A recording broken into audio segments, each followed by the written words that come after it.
Our country needs law and order. Alcatraz is, I would say, the ultimate. So I called the administration yesterday and I said, is he really going to do this? And they said, yes. They're coming for you. They're going to give you $1,000 and the courtesy of almost a notice, like, here's your get out of jail free card. Sure. Thank you for having us today. It's a pleasure to be here. I don't know if I'm spoiling a secret, but the biggest internal conflict right now is Republicans fighting with one another, saying, deal with Iran later, voter integrity first. Well, our votes won't count for being nuked by Iran. Marjorie Taylor Greene was actually tweeting what sounded to me very anti-Trump. This is not what we voted for. We didn't vote for war. Why are we getting involved in foreign wars? Very like isolationist talking points, which on one hand, it's like, yes, we don't want a war with Iran, but on the other hand, we're done letting people take advantage of us. If Trump is saying that their nuclear sites are a threat, whose responsibility is that to take care of it? We want it to be a successful country. We don't want to do anything that's going to get in the way of that, but they can't have a nuclear weapon. We know most countries are cowards and don't want to intervene and don't want to get involved. Everybody likes to write condemnations, but nobody wants to actually step up to the plate and do something about it. Trump is a president that does. He doesn't just speak, he puts his words to actions. And if Iran is a threat, we're going to address the threat. If we can address it in a way that doesn't go to war, even better. But Marjorie Taylor Greene is one of the most outspoken Republicans, and she was saying, this is not what we voted for. No, this is exactly what we voted for. We need to close the border. We need to secure the nation from threats. We need to crack down on crime. We need voting integrity, which is something huge within the Republican Party. Pete Hegseth is in the clear. I mean, Trump just reiterated his support for him. He went to a very famous military camp, and he actually shared a story how he was on the phone with President Trump, and President Trump had told him that you're going to need to be as strong as, bad word. And Pete said, Trump warned him, this is going to be the most scrutinized job you've ever had.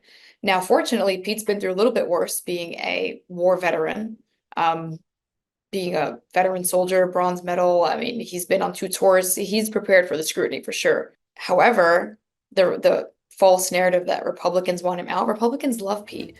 I believe they should be very content with the offer to receive any financial amount to leave a country that one way or another they're going to leave. They're coming for you. So if they're going to give you $1,000 and the courtesy of almost a notice, like, here's your get out of jail free card, that's very gracious of them. What I don't think people realize is maybe they think they're going to be the exception to the rule. Maybe they think they won't be the ones deported. But Kristi Noem is very serious about this. I mean, the border czar is very serious about this. And I think of it as, why go through the very traumatic deportation? They're going to come to your house, they're going to put you in jail, and then they're going to deport you back to the country you came from. Or you could take the money, go back yourself, and then try to re-enter the right way. I want to make it very clear, Republicans are not anti-immigration. I am the first one to tell you this country was built on immigrants. I am the grandchild of a very legal immigrant. Just do it the right way. But now Trump is going to undo the damage that's been done. Personally, $1,000 isn't enough. It's cheaper than $17,000 that it costs per person to have ICE do it. But it's a good start. And I don't think they're going to get a cent more, because that's already a very gracious courtesy that's undeserved.